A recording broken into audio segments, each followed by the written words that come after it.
truth is the most convincing story that maps onto reality, and that's why the central narrative is falling apart. Right now in the United States, people should not be walking around with masks. We must see the central narrative for the fiction that it is. We are Americans. While elections are sometimes messy, this was a secure election. The founders began the fight for human liberty and self-governance, and it's up to us to finish the job. I'll tell you what, we are in a truth emergency right now. This is the end game.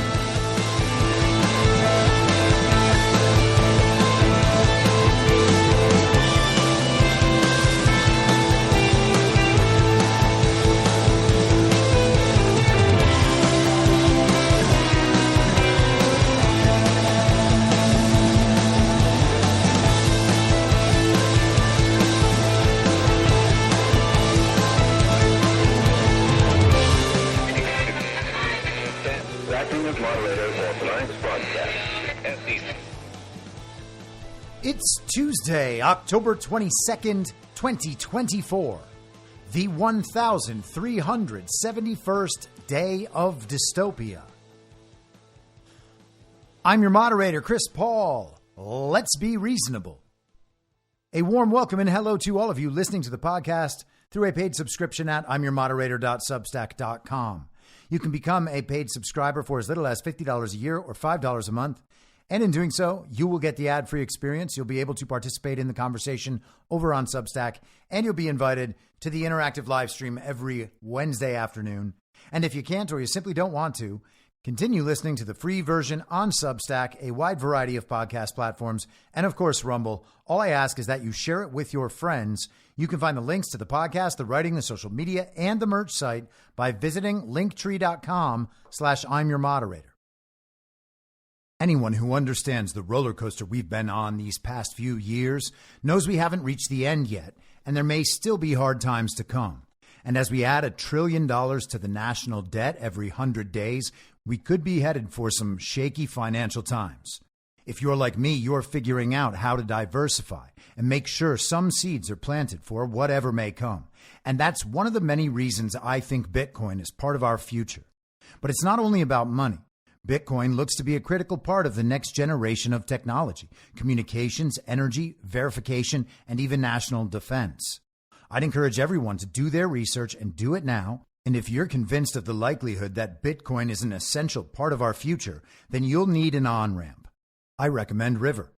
River empowers you to grow your portfolio without any unwanted surprises and eliminates third-party custodians, putting you in control of your assets. Open an account with no minimum purchase requirement. You can get your Bitcoin journey started with just $1. Visit partner.river.com/reasonable to create your River account today. That's partner.river.com/reasonable. Now, I know that many of you out there understand the need to diversify assets, or maybe you're looking to protect your retirement savings, but you're not quite there yet on Bitcoin. And you feel better about precious metals? I get that too. I think going in multiple directions is wise, and I do that myself. And when it comes to buying precious metals, you want to be working with a good company. And that's why I've partnered with Goldco. Goldco is a 6-time Inc. 5000 winner, 2022 Company of the Year, and they've helped people like you and me place over $2 billion in gold and silver. And I have gotten silver from Goldco. And right now they're offering my supporters up to $10,000 in bonus silver while supplies last. Don't pass this offer up. Go to reasonablegold.com now. This is your opportunity to protect you and your family from an out-of-control government before it's too late. So don't wait a second longer. Take action today. Click on the link in the podcast notes or go to reasonablegold.com now and get your free gold kit, your free IRA kit. You'll be glad you did. All right, so today we're going to stick with the theme that I've been hammering over the past couple of weeks, the illegitimacy of our government, the fakeness of our elections, and the fact that the leadership of nations around the world is not determined by the outcome of elections. It's not that way in other countries. It's not that way in our country. Most people understand that to be true about other countries.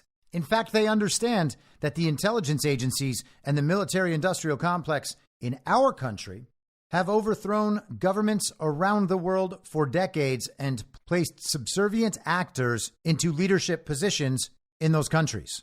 They do that at the behest of a global regime to implement the agenda that brings them ever closer to the one world, liberal, international, rules-based order. It's not a conspiracy theory. They talk about it all the time. They have talked about it all the time for decades. You can look back into the history and see this as a priority for centuries, if not millennia. We were told that our intelligence community and our military-industrial complex were overthrowing other nations because they presented a threat to U.S. interests, and their overthrow would be on behalf of the U.S. But that was wrong. Those operations were at the behest of the global regime. It is not a great leap or a conspiracy theory to understand that the same thing has happened here, and that victory, if it comes, can only be in defeating that, not figuring out how to convince the television to tell us that Donald Trump won on November 5th, and then assuming that the game is over, the work is done, and we can all just go back to sleep. So we're going to get into some more of the narrative creation about what comes next in just a minute, but I want to update on a couple of topics from yesterday. First, Joe Scarborough, Keith Olbermann, Chris Hayes, and Mark Cuban, all better known collectively as Rachel Maddow, is deathly afraid of what will happen if a strongman takes over. Watch out, feminists and lesbians. A strongman is on the way.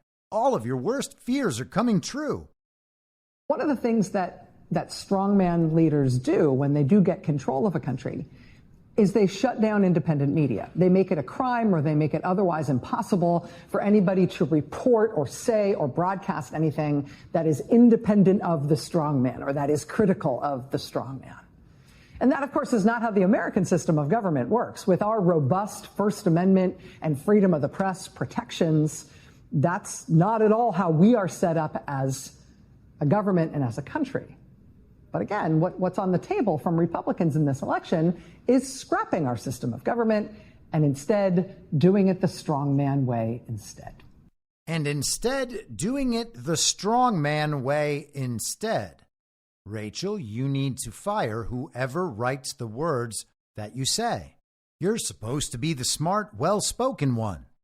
But that's really an amazing clip. Right off the bat, she says, when a strongman takes power, the first thing the strongman attempts to do is shut down the independent press. And then she immediately redefines independent press as any media that's critical of the strongman.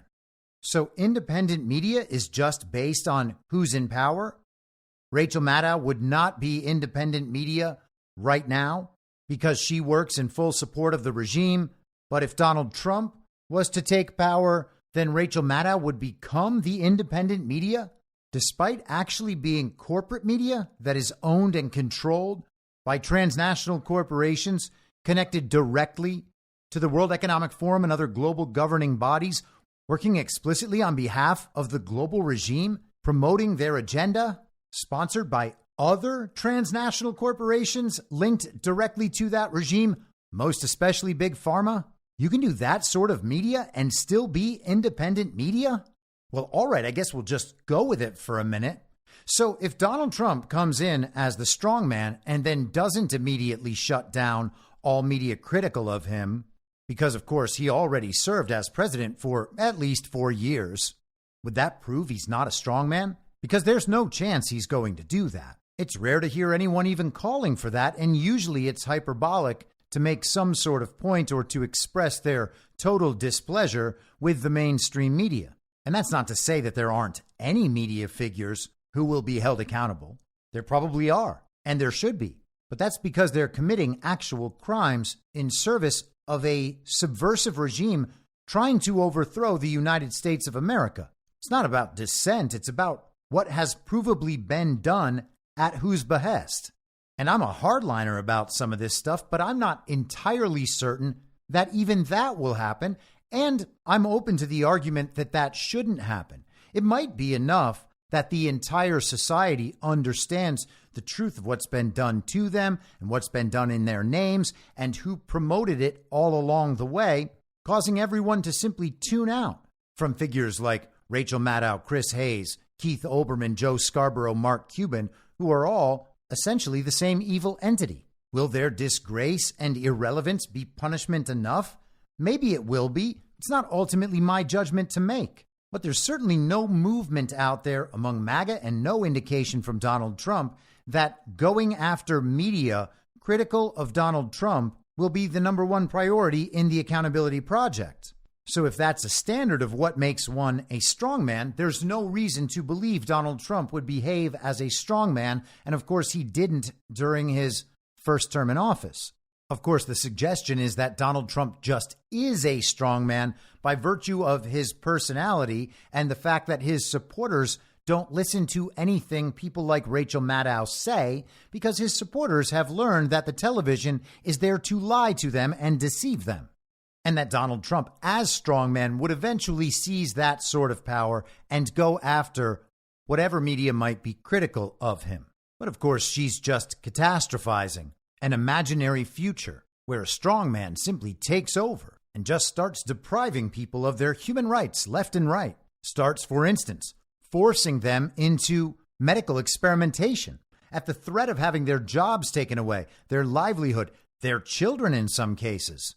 The strongman might employ military-grade psychological operations and propaganda and might begin censoring the people in violation of their First Amendment rights, making it impossible for people to speak up and protect their other rights as that same regime begins stripping them away. And wait a second, that already happened. We already saw an illegitimate regime take power, overthrowing the country, operating well outside the will and consent of the people. You could call Joe Biden a strong man, except he's a very old and weak and frail man. But he certainly meant to implement a strong man's agenda, and one of the first priorities was to censor the people and go after the independent media. By the time the old, weak, strong man entered office, many of us had already been taken offline, had our professional reputations destroyed, our personal reputations destroyed, our ability to earn an income diminished, because the entities and organizations and powers supporting that old, weak, frail, strong man, the ones that put him in office, had already been involved in a years-long campaign to destroy the actual independent media. Their projection is so overt, you actually have to wonder if their scripts are being written for our benefit, because they, and I mean all the versions of Rachel Maddows, just described the fake president, the old, weak, frail, strong man, Joe Biden. We went through the Politico article yesterday about all the various legal and constitutional machinations that may take place between November 5th and January 6th of next year, the battle over which electors will be submitted, if alternate sets of electors are submitted, and then what must be done in Congress. A legal and constitutional battle that should have happened in 2020 and 2021, but was cut short. It was taken completely off the rails by the shutting down of the joint session of Congress, caused directly by members of the Uniparty looking to avoid the potentially almost day-long project of hearing all of the objections from each and every one of the states for which objections were planned. Following that, the regime began going after the attorneys and advisors, promoting the idea of alternate slates of electors as a constitutionally valid process that could prevent an illegitimate president from pretending to run this country as he has for the last 4 years. Here is another version of Rachel Maddows named Ian Bremmer, who is a political risk consultant in the field of energy and geopolitics. He is in every way a wannabe elite globalist. He often appears on Bill Maher's show and many other very edgy centrist podcasts. But he is a devout supporter of the global regime and its agenda, and he has some ideas about what we might see after November 5th. So I'm not that worried about the weeks running up to the election. I'm very worried about the days and weeks after the election. There will be districts that don't certify the winner of the election because the elected officials don't like the outcome. There will be massive numbers of court cases. I think there will be intimidation in certain areas that'll try to stop certain people from voting. And I think that after the vote is done, there will be huge numbers of people that don't believe that it's true, that believe it's rigged. And that's a dangerous place to be. I'm not talking about a civil war. I'm not talking about the U.S. becoming a dictatorship. But I am talking about a period of profound unrest that people alive in the U.S. right now they're not prepared for, and they're certainly not used to. Now, with a guy like Ian Bremmer, you have to understand that his role is to pitch the global regime's agenda in a way that would make every bit of it seem like the obvious, intelligent, effective responses to all of these various crises that are occurring naturally and spontaneously in the world. Back in 2020, he took the side of the regime on COVID. It was this major crisis that would reset world finance and trade and change cultures and lifestyles. He worried about the lack of coordination and fretted that the crisis might end up causing deglobalization. He worried about how it would exacerbate injustice and inequality. And I'm not sure if you've read Klaus Schwab's book, COVID-19, The Great Reset, but that's all just basically Klaus Schwab's argument. Ian Bremmer is one of those wannabe elite, very serious intellectual globalists who goes around preaching that everything can be solved if you just give those people all the money, all the power, all the control. All of these people spent their 2018 and 2019 going around on all the very serious intellectual podcasts talking about the threats we would face in the future from things like pandemics. They were legitimately seeding the ground for the Great Reset. And they do that by suggesting the future that might emerge and the response to that future we should take when it arrives, because that response will lead us directly into supporting that Great Reset, supporting that global regime agenda. And so he's doing the same thing here, and he's giving us another rendition of what we went over yesterday in Politico. He's speaking very confidently about the idea that certain officials on the local level, maybe even the state level, would refuse to certify the election results just because they're fake and because their constitutional and moral duties demand that they refuse to certify any election results that actually represent a violation of the will and consent of the people they're meant to represent. I mentioned this yesterday. I want to mention it once again today. The report from the International Crisis Group on July 31st, 2020, Bolivia faces new polls in shadow of fraud row.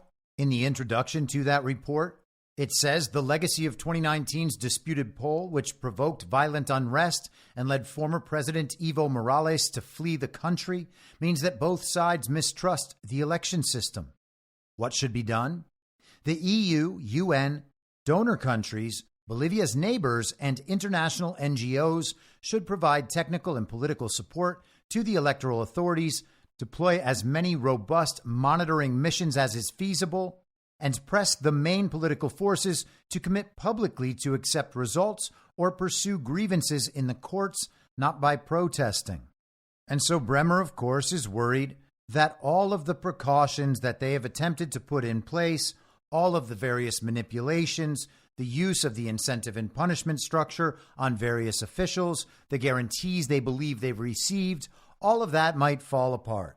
And if that happens, all of us should prepare for intense chaos for months at a time in a way we've never seen before.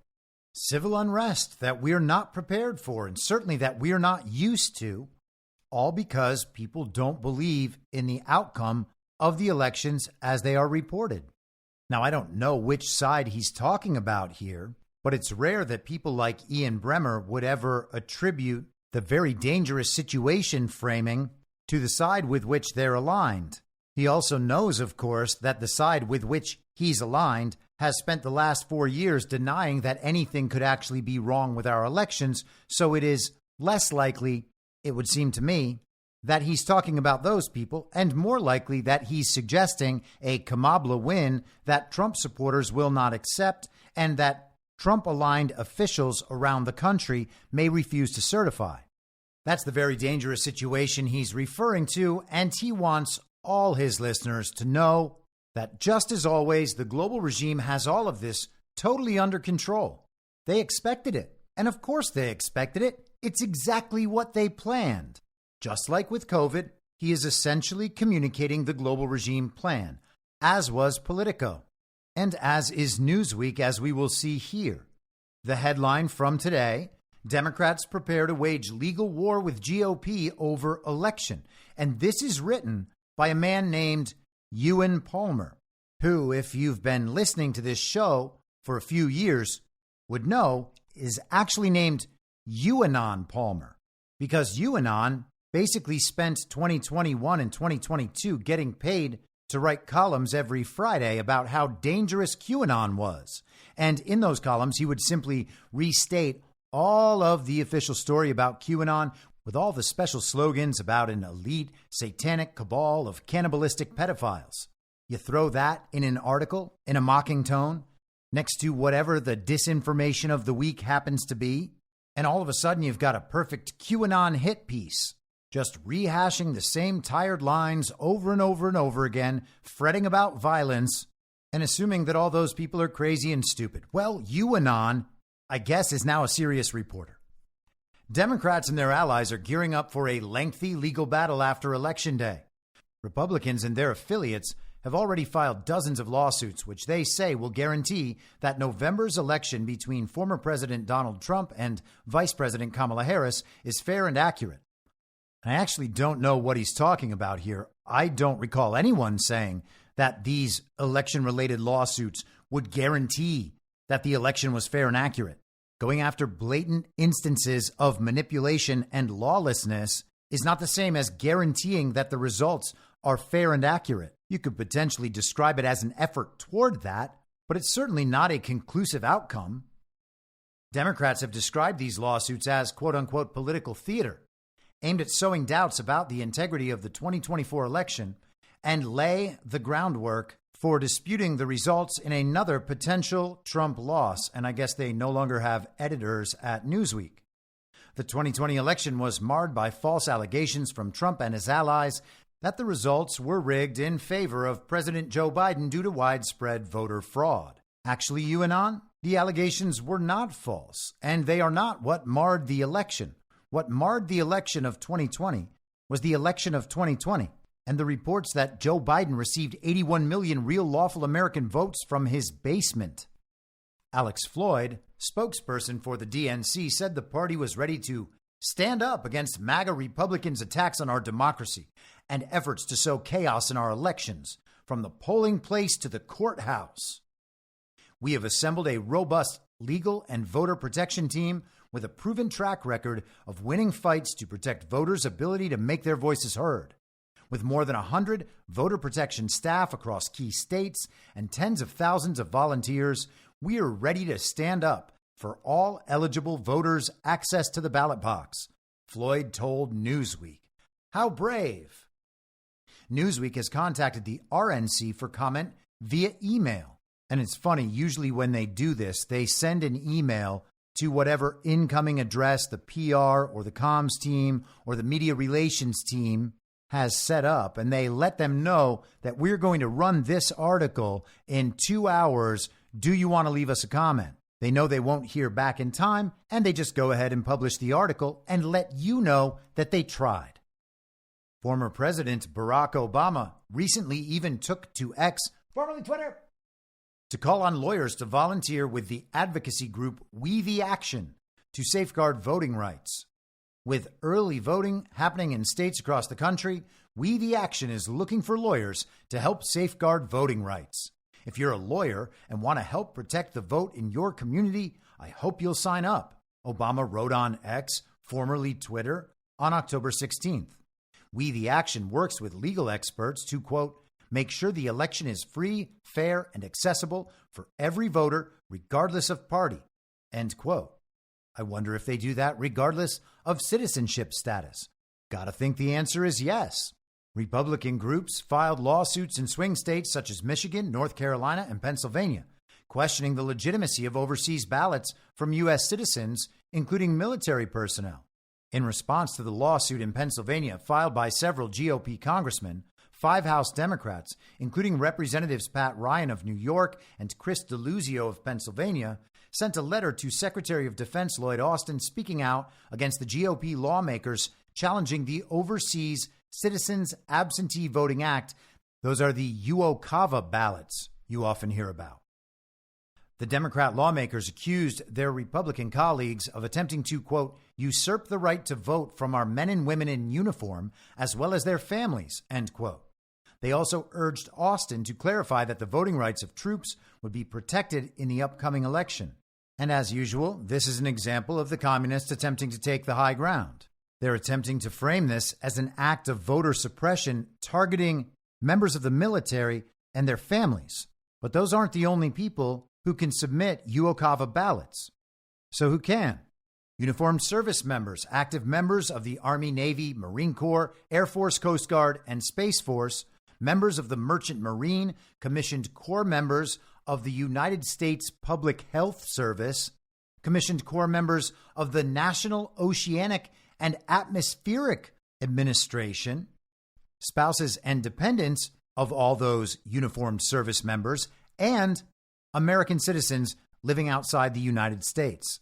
It's set up so that spouses or children of those people can vote in the United States, even if they've never lived in the United States. They can vote in particular states, even if they've never lived in those states. And that's what the Michigan case is about.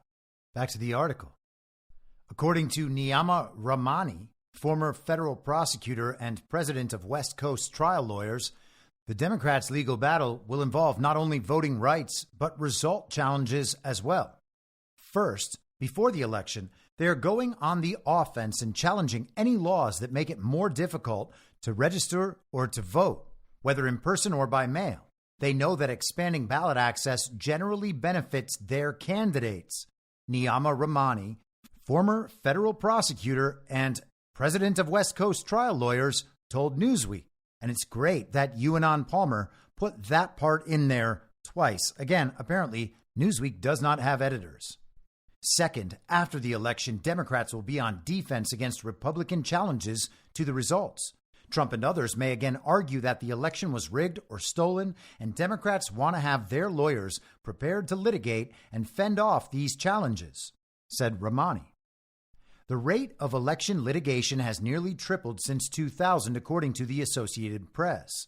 That year, the Supreme Court had ruled to effectively settle the election in favor of Republican George W. Bush over Democrat Al Gore.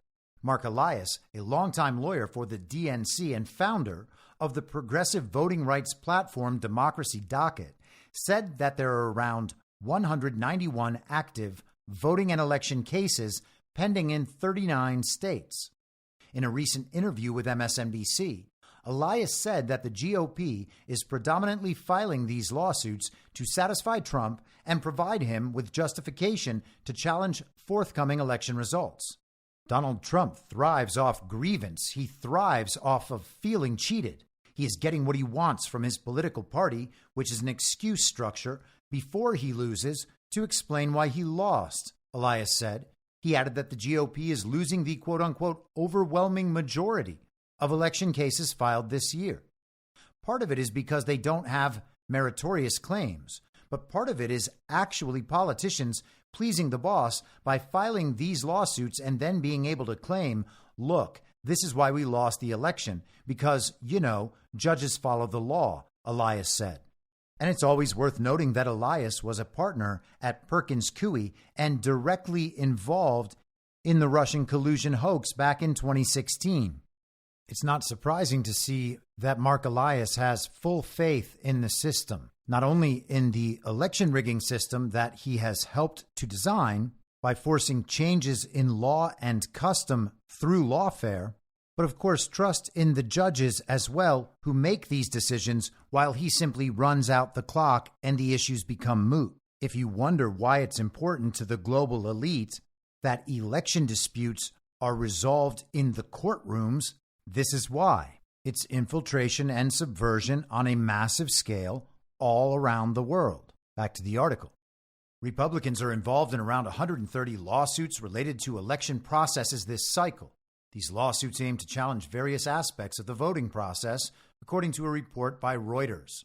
The same report said that so far, the Democrat Party has appeared confident that courts will once again rule in their favor and dismiss the GOP's lawsuits, as they did when numerous Trump lawsuits aimed at overturning the 2020 election results were thrown out.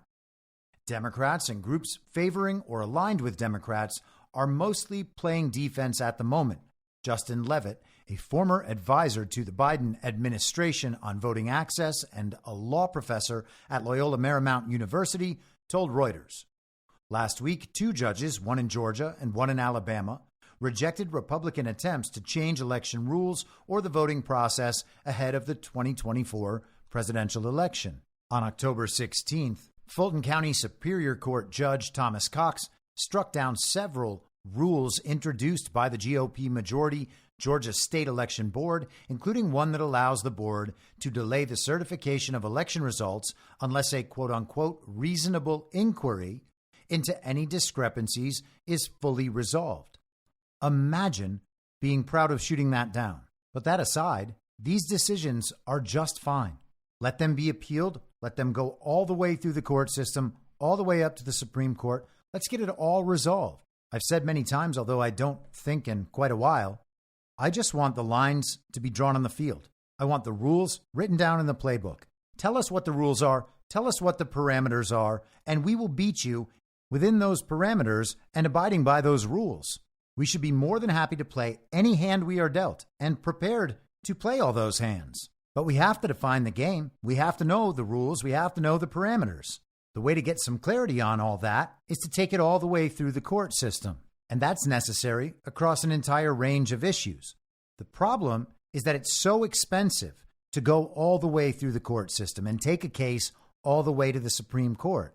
But without doing that, the lower courts are ruling based on precedent and an often subjective interpretation of statutes that may themselves be unconstitutional. That's how we end up with a system like the one we have, where the whole thing is essentially anti-constitutional, but all of the countless parts go unchallenged, and as a result, they're left in place. Back to the article. Charles Bullock, a professor of public and international affairs at the University of Georgia, had previously told Newsweek that the rule and its vague reasonable inquiry wording could allow board officials to refuse to certify an election if they don't like the results. Another rule from the Georgia State Election Board requiring that all ballots be hand counted was also struck down. Yeah, you wouldn't want a human to verify the number of ballots that come in. In Alabama, Judge Anna Manasco ruled on October 16th to block a program launched by the Republican Secretary of State Wes Allen in August that removed thousands of legal voters from the register, marking them as inactive. Now, so much of this election and post-election discussion is based on who wins and who loses. But winning and losing in fake elections are essentially nonsense concepts. What does it mean to win a rigged election? What does it mean to lose a rigged election? If the 2020 results were based only on real lawful American votes, would Donald Trump lose? Of course not. So does it make any sense to say that he did lose if that quote-unquote loss was the product of fraud and rigging or the fact that elections are fake? Well, no. If you just said Donald Trump lost and left it at that, you would not be accurate or honest in describing the reality. What people are generally referring to when they talk about winning or losing these fake elections is what the television says happened, what the power structure of the regime agrees happened. And that's totally unrelated to what actually happened. They told us that Donald Trump colluded with Russia to win in 2016. They told us that Americans committed a very violent insurrection against the Capitol on January 6th, 2021. They told us that COVID was a very deadly pandemic and that we could be saved by injecting ourselves with a toxic experimental substance that couldn't protect us from a disease that actually couldn't kill us. All of those were narratives accepted by the regime and promoted by the power structure within the regime, despite the fact that they were totally false.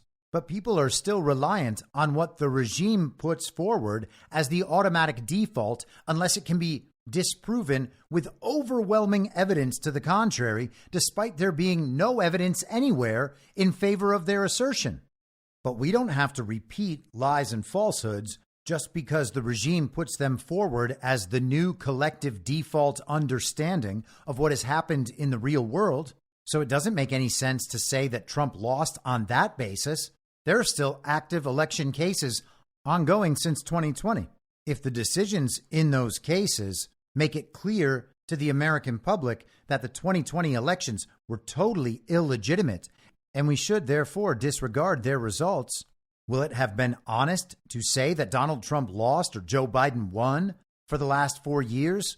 Because at that point, there won't be any argument that it's true that Donald Trump lost a real election and he couldn't have lost and then later won without having done anything. So that can't be the standard.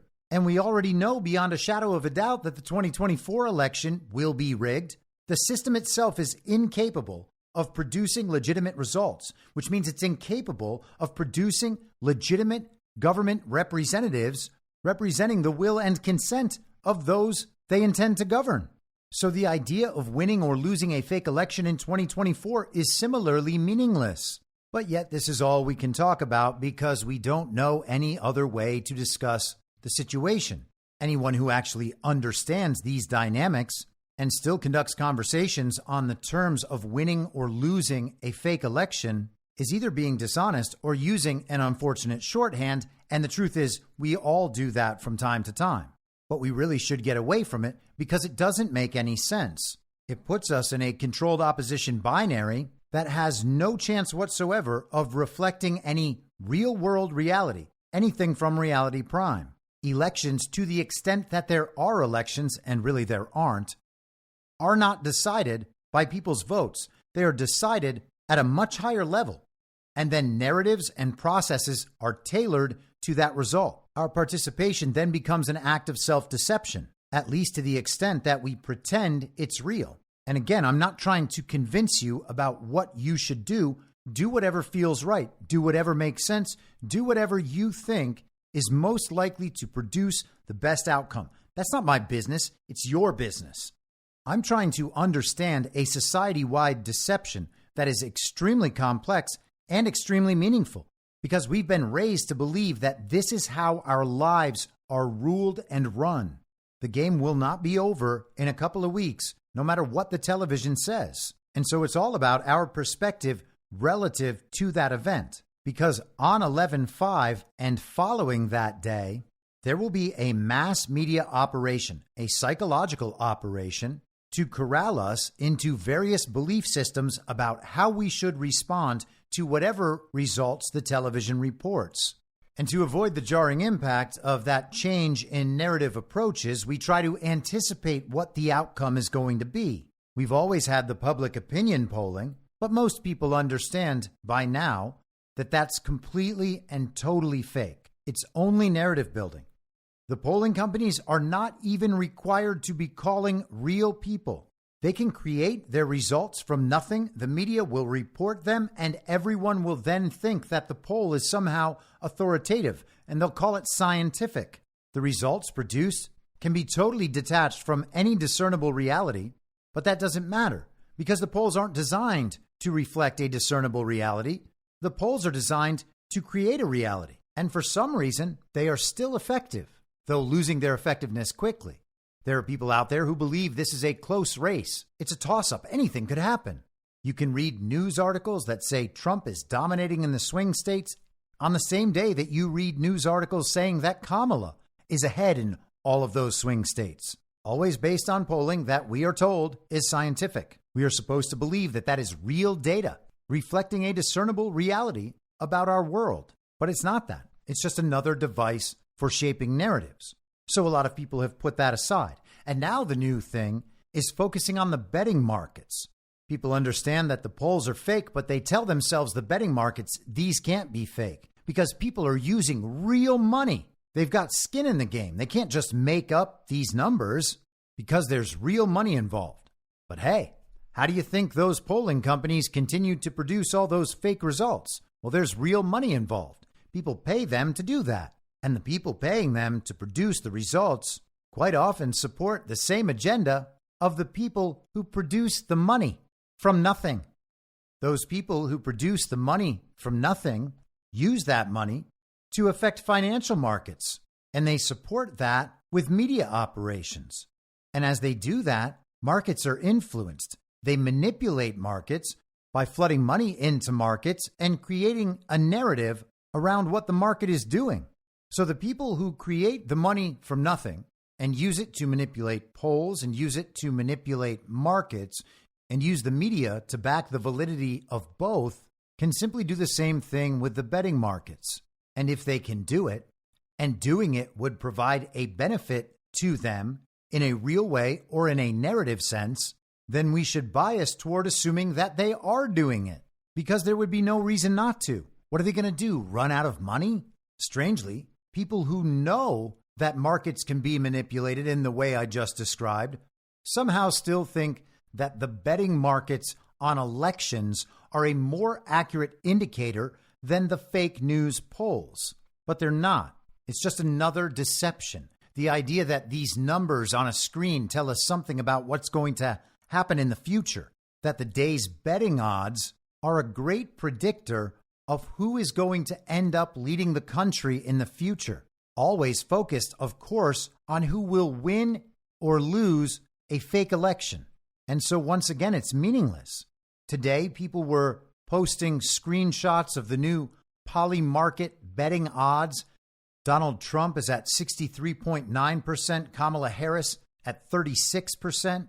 People think, wow, a 30-point margin. Well, okay, but these are odds. They're saying Donald Trump has a 2/3 chance, Kamala Harris has a 1/3 chance, roughly. But it's a mistake to even take it that seriously. They also had the numbers for the balance of power.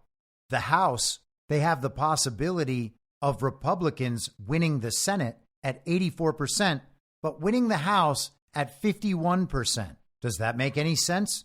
Of course it doesn't. Not in the real world, but let's hear the narrative support. This is The Hill today. Senate Democrats running away from Harris in blue wall states. Wow. A regime media outlet letting us know that other prominent regime figures are giving up on Kamala Harris. They're moving away. They don't want to be associated with her because she has that stench of loser all over her. Kamala's not giving those centrists and moderates what they really need. This is quite a long article. We'll just go through a bit of it.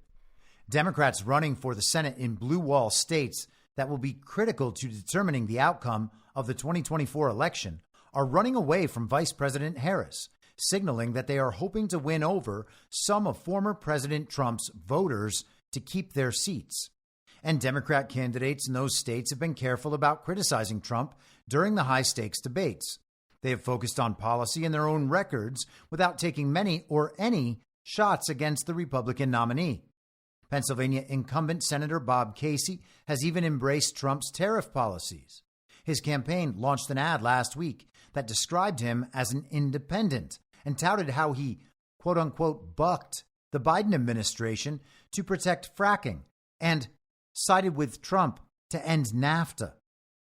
There's no party affiliation in Casey ads. I don't recall seeing any that say Democrat or anything like that.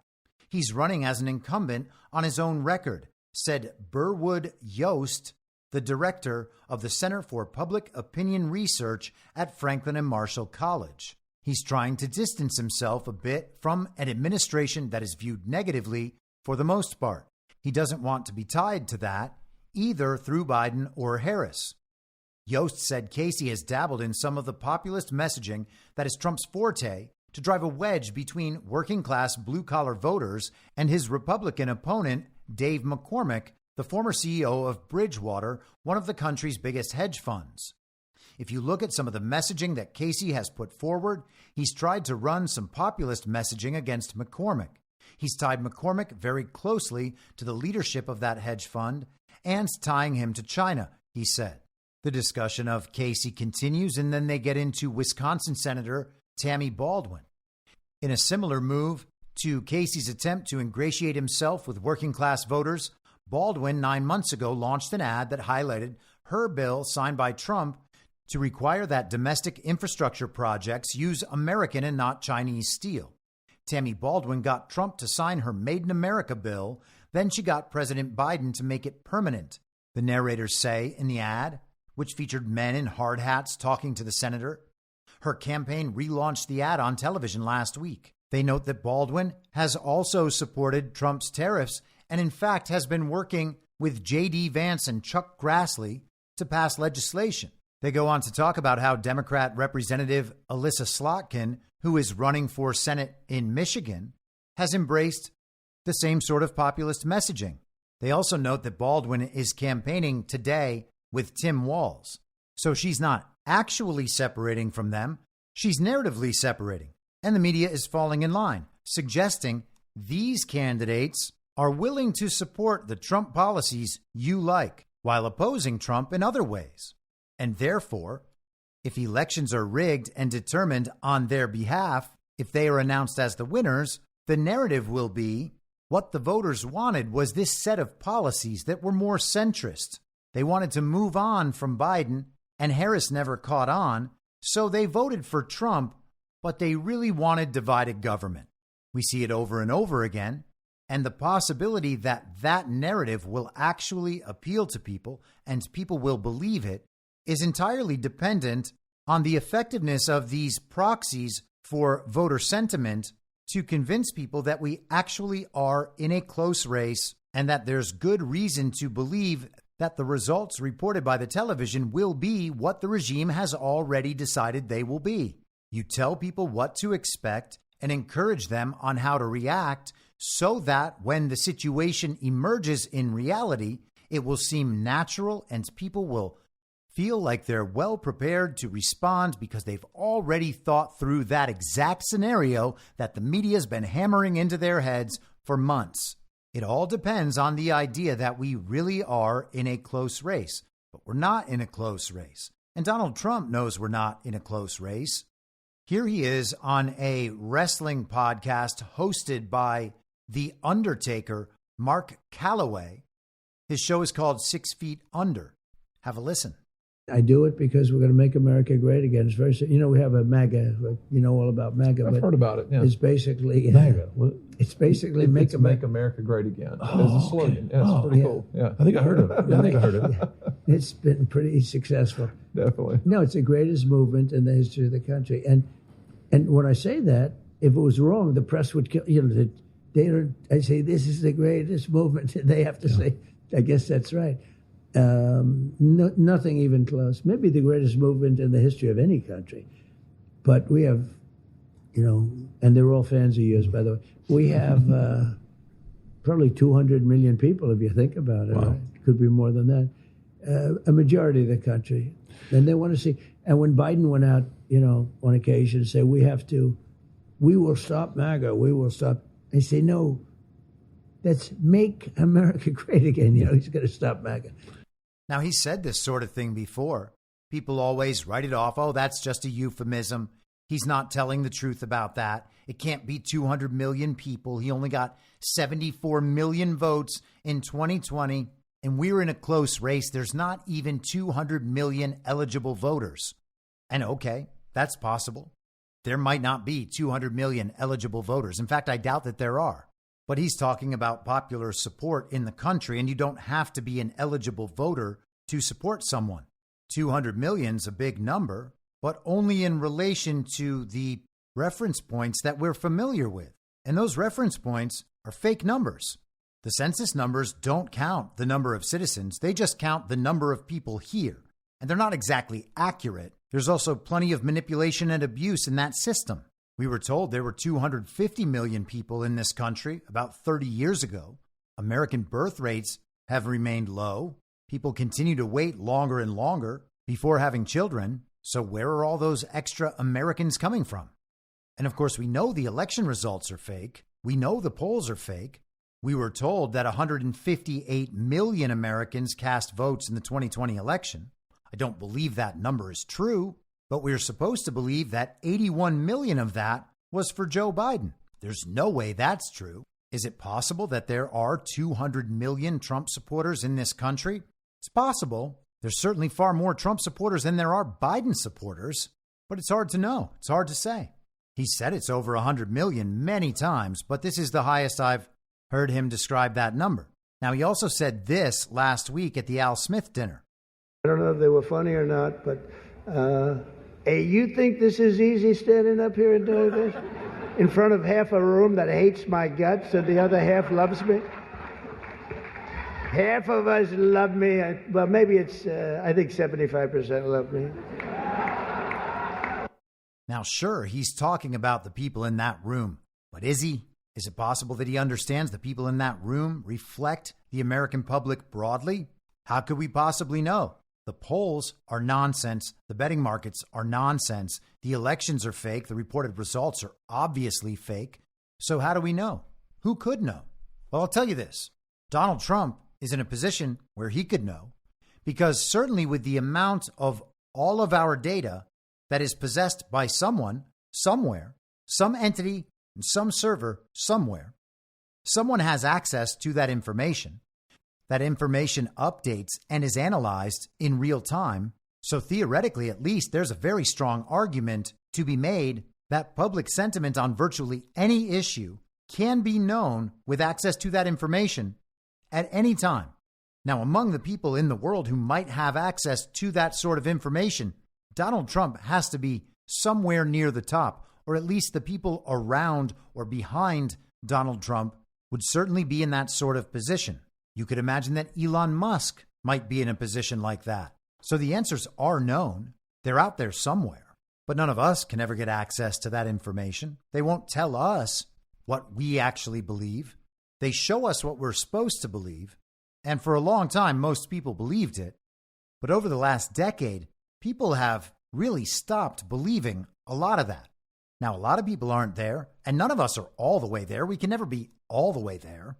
But what we have done effectively is tune out from that belief creation system. So while we don't know what the reality is, we can be pretty darn certain it's not the reality being shown to us. And understanding, to the extent we can, the motivations of the people showing us all that information, I believe we are on solid ground to understand that whatever they show us will be beyond their best case scenario, something specifically intended to drive us in the direction of believing that best case scenario. They certainly can't tell us that Kamala Harris is winning 75-25 because no one would believe it, but people will accept that she might be up 2 in Pennsylvania and Michigan. On the other hand, if they told us that Donald Trump was up 75-25, people would believe it because the last few years have been a disaster. And most people understand that Joe Biden didn't actually receive 81 million real lawful American votes. Trump is far more popular now than he was in 2020 or than he was in 2016. And yet we're being told it's a close race against someone that virtually no one likes and legitimately no one has voted for. If they told us that Trump was up 75-25 and people believed it, their entire system would collapse, because it would be immediately obvious that everything that came before was a lie. And so we're not going to get that message, at least not yet. But think about what that would mean for 2016. People often say, well, if the elections are fake, how did Donald Trump win in 2016? Well, he went out and declared victory, and the country believed it. Hillary Clinton refused to concede. She sent John Podesta out onto the stage at her quote-unquote victory party to announce that there would be no announcement that night. They tried everything they could overnight and then finally conceded in the morning, thinking that maybe they might live another day rather than exposing the election apparatus for what it is and ultimately exposing the election as fake. The country believed that Donald Trump could win, which was a prerequisite for Donald Trump being accepted as the winner. And the same thing took place in 2020. We've talked about it many times. The country was prepared to believe that Joe Biden could win because no one believed that our elections were this rigged and were actually just fake. So while the results were certainly surprising and the process seemed like a mess, people just wanted it all to go away and things to go back to normal, beaten down by COVID and the summer of love and everything leading up to that fake election. They didn't even need people to actually believe that Biden won just to believe that he could have won. People are now beginning to understand that there's very little chance Kamala could win a real election. And she certainly could not win by a lot, which means the narrative is going to have to accept that her chances are dwindling and protect all the other interests, which are making sure that the House and the Senate are filled with uniparty members who will subvert Donald Trump, that state houses, county governments, everything down to the school board will similarly be filled with candidates supported by the uniparty, because the belief is still that the country would accept that. Are things narratively too big to rig down ballot? No, they're not, because people haven't accepted that our elections are actually fake and rigged in a real way at all levels all around the country. People have not demanded the change that could make those elections legitimate to the extent that's even possible. And so, of course, people are begging for the hose again.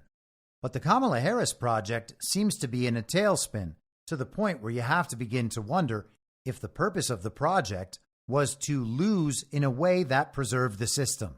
You get rid of Joe Biden as the fall guy. You get rid of Kamala Harris as the next in line. Let Trump win to preserve the election apparatus, then delegitimize and attempt to disqualify Donald Trump. Otherwise, subvert the next 4 years with all the uniparty members in place around the country at every level. It seems that, as far as Kamala is concerned, we are in the letting go phase. We'll go back to the Hill. This is from yesterday. What if Joe Biden was the better candidate all along? With the November 5th election just over a fortnight away, here is an intriguing thought experiment. By most accounts, the election is still a horse race, too close to call. But although Vice President Kamala Harris quickly assumed the presidential mantle from Joe Biden and put in place an impressive startup, October has not been particularly kind to her. Donald Trump has closed the electoral gaps, and some believe he is actually leading. There is no point at which Donald Trump has had an electoral gap, and certainly not with Kamala Harris. The only way to even suggest that is by cherry-picking fake news polls. No matter who wins, we have to ask, would President Biden have been a better candidate and choice despite suffering from the effects of age and 81 years? And I suppose The Hill also does not have an editor. What are these people saying?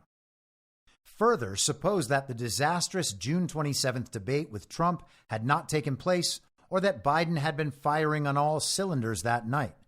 Would Biden have been forced to withdraw?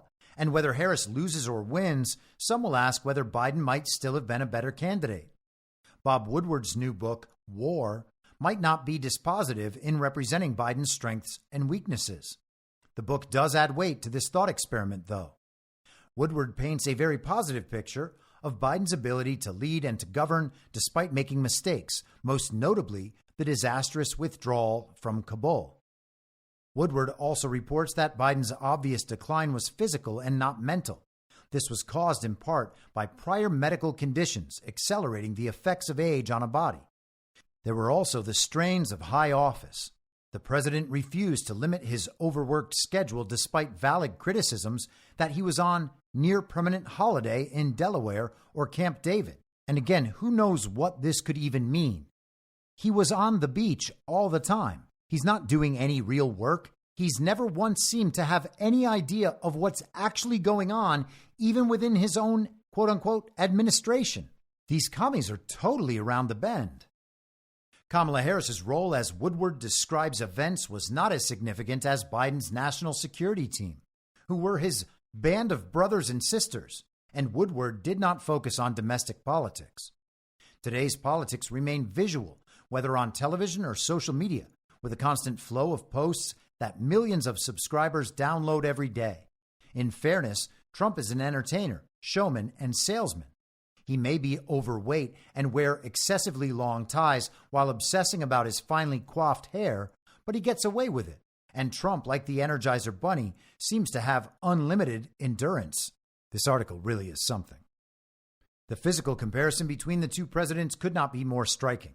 That must favor Trump and in a small way accounts for some of his widespread public support. He is also interesting. Love him or hate him, Trump is far from boring.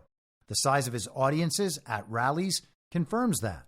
Man, I wonder if this commie knows that she's supposed to be talking about how Donald Trump is really old and unhinged and unstable and losing his mind. Harris is a generation removed from both presidents. As President Vladimir Putin slyly observes, she has a contagious laugh and a very buoyant and positive attitude. That is refreshing and a counterpoint to Trump's bleak and dystopian view of the world. Ridiculous. Trump is hilarious. Putin was making fun of Kamala, cackling. This writer is so deeply inverted that she is coming out on the other side. This is one of those moments, as with Rachel Maddow and any of her various iterations, that she may as well just be overtly on our side because she is doing work on our behalf. If Biden were still the candidate, he would have to overcome these physical and visual disparities with Trump. To do that, Biden would have to mount an aggressive campaign to portray Trump as a convicted felon unfit for public office. For some reason, the Harris campaign has downplayed this conviction and his 3 other pending cases, as well as Trump's major character flaws. And hey, commie, perhaps that's because the country has already learned all of that is bullshit, and it would remind them that Kamala is part of it, part of those political prosecutions and persecutions. And of course, they're also saving up to use all of this in the post-election period. The public may have decided, as senior Democrats have, that Biden is too old to serve. Had he been reelected, Biden would have been 86 at the end of his second term. Given his age, it is not impossible that Biden could suffer a major health event. Trump is only 3 years younger than Biden. He is certainly not immune to the vagaries of health, as his vice presidential nominee, Senator J.D. Vance, understands. And who knows what that means. But Biden is not running. And with the death of Hamas leader Yahya Sinwar, Biden now has an opportunity to help conclude a peace agreement in the Middle East. That would be Biden's legacy. One hopes he will pursue the opportunity. As I have previously written, Americans may not know the winner right away, given the likelihood of contested districts and recounts. Yet when the 47th president is decided, at some stage, people may wonder whether the best choice was not Harris or Trump. In retrospect, perhaps America would have been better served if the 46th president, Joe Biden, won a second term. Now, this person, Harlan Ullman, has a PhD and is a senior advisor at the Atlantic Council. So now even some of the high-level regime communists are bailing out on Kamala. Or perhaps this is just a trial balloon, seeing if there is any latent public sentiment that might support putting old Joe back in there. I'm all for it. I'm all for anything that leads the vast majority of the country to understand that our elections are not real. They're not legitimate, and they're not capable of producing legitimate representatives of and for the people. And so let's finish off today with this. Elon Musk held his own political rally at the end of last week, and at one point he was taking questions from members of the audience, and here's one of those exchanges. Why haven't they announced who the pipe bomber is? Well, maybe he's a federal employee. Maybe. Maybe. Clear on Twitter. Some detectives on Twitter, I think, were pretty clear that it was obvious who it was. Well, can't they just tell the truth? Yeah, I mean, I think if President Trump is elected, we're going to get to the bottom of a lot of these things, you know. So I think it's going to be like massive data dump, and then have at it. Take a look at all the information, you know. So, yeah. So, I mean, maybe there's an innocent explanation. Maybe there isn't. Let's find out. Now, naturally, I'm at least mildly interested in who was responsible for planting the quote-unquote pipe bombs at the RNC and DNC on January 6th, 2021, assuming that any of that story is to be believed at all. But what I'm more concerned with is the suggestion by Elon Musk that after 11/5, assuming that quote-unquote Trump wins, a lot of this information will be released. Now, I'm not certain if we're just talking about information from Twitter. Supposedly, Elon Musk owns Twitter. So wouldn't that just be his decision? Couldn't he make it independent of the election results? I guess not. He's talking about information being released after Trump wins. It sounds to me like Elon Musk is publicly using leverage. That sounds like a threat. Are we really to believe that if Donald Trump is not reported by the television to have, quote unquote, won the fake election, then we'll just never get this information? That would be awfully immoral. That sounds like an unsustainable situation. All the information is there. We're just not allowed to have it unless certain political outcomes are achieved in ways that don't achieve those outcomes. Now, we wouldn't believe something like that. There's almost no way Elon Musk believes something like that. And of course, the actual enemy at a high level would never believe something like that, which is why it sounds to me like a threat, like the use of leverage, like Elon Musk might be mid-negotiation and saying, if you don't do what we demand, this is what will happen. Though he's presenting it as this is what will happen if we get the desired outcome on our side. And maybe that's what they're all worried about. Maybe that's why all those Rachel Maddows want a favorable media environment. It seems like they know what's coming, just like Ian Bremmer is telling us what's coming. It's not because they're properly analyzing real-world situations. It's because it's their job to promote the global regime's agenda, and that agenda is no secret. It might also explain why they're quietly letting go of Kamala Harris, because Kamala Harris is not the purpose. The presidency is not the purpose. Donald Trump is not the purpose. The purpose is to preserve their system and continue forward with the implementation of their agenda so that they can ride out this Trump thing, this MAGA thing, let the fever break, and continue plowing ahead into 2030. All right, so tomorrow, the interactive live stream will be at 3 p.m. Eastern. I will send the link to that probably tomorrow morning. And if you want to highlight any articles, make any comments, ask any questions, please do so in the comment section on that Substack post. As for this podcast, I will be back on Thursday at the same reasonable time on the same reasonable podcast network. I don't have a network. Masks and lockdowns don't work. They lied to you about a pandemic, and Joe Biden will never be president.